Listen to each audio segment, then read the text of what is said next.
Good morning mga kabislan. So dito po tayo ngayon sa Tagkawayan, Quezon. New property na naman po tayo mga kabisland. Ito pong property natin mga kabisland ay Nyugan po siya. Makita naman po ninyo. And ang kagandahan po nito mga kabisland is 99% flatland po talaga siya. So nandito po siya sa crossing ng kalsada. So lahat po yan, yung tatlong kalsada na po yan na pinakita ko. Yan po yan, mayroon po siya diyang mga frontage. So pero itong kalsada po dito sa kaliwa ko na to, itong hindi ayos na kalsada. So hindi na po yan kasama, wala na po diyang frontage. So mula po dito sa kanto na to mga kabislan, hanggang doon sa mahogany na yon, so nasa 60 to 70 meters po yung frontage ng property dito sa kalsada na to. So dito naman mga kabislan sa kanto na to hanggang doon sa may mga mahogany din doon, almost nasa 80 meters po yung frontage. Kaya napakaganda po talaga ng property na to mga kabislan. So dito naman mga kabislan sa kabilang kalsada, yan, so dito po ay mga almost nasa 100 meters po yung frontage ng property. Yan, dito sa kalsada na to. Yan, so talagang napakaganda nito mga kabislan, itong property natin. So kasi siyempre dahil dun sa tatlong kalsada, dito sa crossing is meron po siya mga frontage. So kagandahan pa nito mga kabislan, kung familiar po kayo sa TR5 project, yung expressway na ginagawa ngayon, Manila to Bicol, so dito rin po siya dadaan. So ang mangyari po dito, dun sa dulo po nito, yung kalsada po dun sa unahan, dun po dadaan yung TR5 project. So ang kagandahan dito, pag nadaanan po ito ng TR5 project, so pwede na po ninyo itong gawan ng sa business, halimbawa ay restaurant, yung mga gasoline station, kasi yung mga bus line po, yung mga bus na galing Bicol, so dito na po sila dadaan. So yun yung kagandahan po dito mga kabisland. So bukod sa tanim na nyog, mga saging na mapapakinabangan mo dito sa property. Yan, so meron na po kayong instant na talagang pwedeng gawing negosyo na property. So walang problema sa kuryente kasi may mga kuryente naman po dito. Then kagandahan nito mga kabisland, so kung ito po ay gagawin po ninyong o isa-subdivide po ninyo, gagawin yung subdivision, so pwede din po yan. So meron naman po tayo mga kaibigan, kakilala na pwedeng tulungan po kayo na ayusin yung papers nito para ito po ay maging o ma-subdivide po ninyo. Yan, so ang layo nga po pala nito mga kabisland sa National Highway ay almost nasa 20-30 minutes drive. So wala naman pong problema kasi pasok naman po ang kahit ano pong sasakyan, even po Vios mga mababang sasakyan, so pasok naman po dito sa property. So ang ganda po dito mga kabisland kasi syempre nga hindi po siya ganun kasukal. So kahit na may mga damo po siya, pero hindi man po yung mga kahoy po yung tumutubo kasi talagang mga lang talaga, mga damo lang po talaga. So kaya malinis po talaga siyang tingnan. So from Manila naman po mga kabisland, so yan, mapunta kayo dito sa property. So magda-drive lang po kayo mga kabisland na mga 6 to 7 hours. Yan, so malapit lang naman to mga kabisland, at pag nagawa na po yung TR5 project, so yon, talagang mas mabilis na po kayo makakarating po dito. So meron po siyang sapa mga kabisland, yan, nakita po ninyo. Napakaganda po ng tubig. Yan.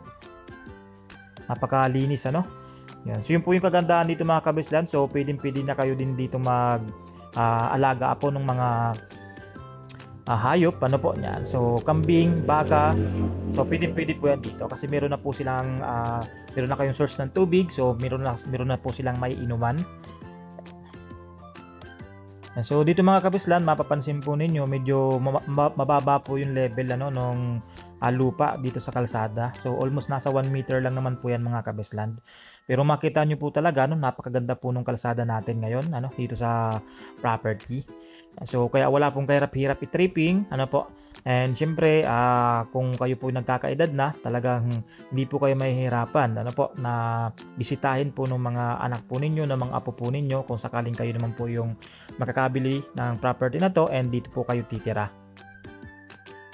Yan, napakaganda po nito mga kabisland So makita po ninyo, napakalinis Yan, so tamang-tama lang din po ang laki, ang taas ng mga nyug dito.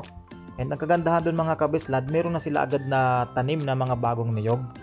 Yan, so talagang lilipas naman po ang panahon, ano po, so pag yung mga malalaking niyog ay hindi na po namumunga, so meron na po silang agad kasunod.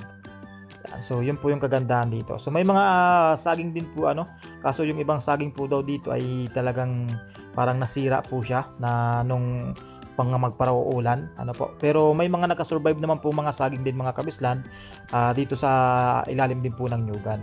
Yan, kasama po natin si Murang Lupa, Baybayahirong Gala, si Sir John. Po. Napakaganda nito mga kabisland, Yan, sa paghahayupan talaga mga kabisland, sulit na sulit po ito. Kung kayo po ay nangangarap, po, na magkaroon po ng mga kambing, po, hayupan. So, ito mga kabisland, so pwede nyo pong i-consider, po. Ayan. So, wala pong tapon, po, dito sa property mga kabisland. So, mag-init, mag-ulan ang panahon, pwede, po, accessible po yung property po natin. So, dito sa part na to mga kabisland, ang boundary po yan ay itong mga mahogany na to, na nasa harapan natin na yan. Yan po yung boundary mga kabisland. So, doon po siya. Hanggang doon po siya. Po. Napakaganda nito mga kabisland. So, may signal din po ang cellphone. Po. Yan. So, may kuryente. Then, sa tubig naman. So, may mayaman po sa tubig itong property natin.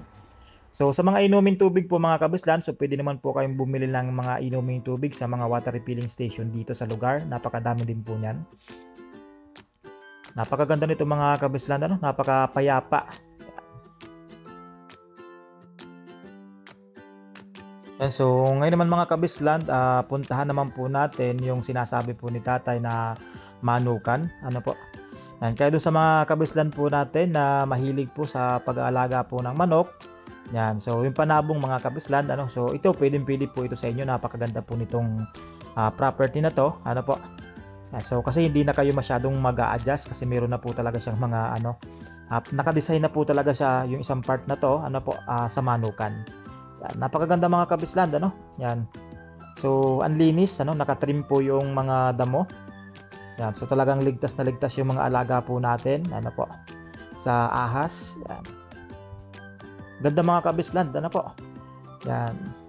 So kung hindi naman po kayo mahilig sa pagmamanukan, ng panabong, yan. So pwede naman po ninyo itong i-convert mga kabisland, sa paghahayupan. Yan. Napakaganda po dito. So sa mga kabisland po pala natin na gusto pong makita itong property, so kung galing po kayo Metro Manila mga kabisland, so basta ang meet up po natin ay sa McDonald's po ng Tagkawayan, Quezon. So pwede naman po ninyong i-search sa Google Map po, so para at least makita po ninyo. So doon po tayo magmi-meet up. So pag nag-meet up po tayo doon simula sa McDonald's po ng Tagkawayan, Quezon, yan, magda-drive lang po tayo ng mga 20 to 30 minutes. Matagal na po yung 30 minutes. So nandito na po tayo sa property. Yan, so kahit ano po ang sasakyan po ninyo, so makakarating po yan dito po sa property.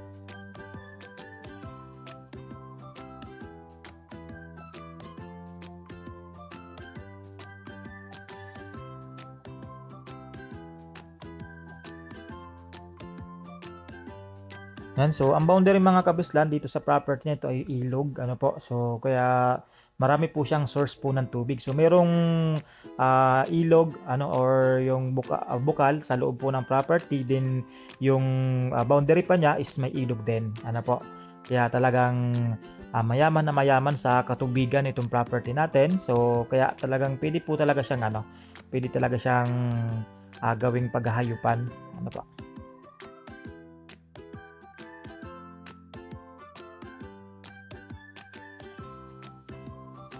Yan, so ang ganda po talaga nito mga kabisland, kasi meron po pala siyang existing talaga na bakahan.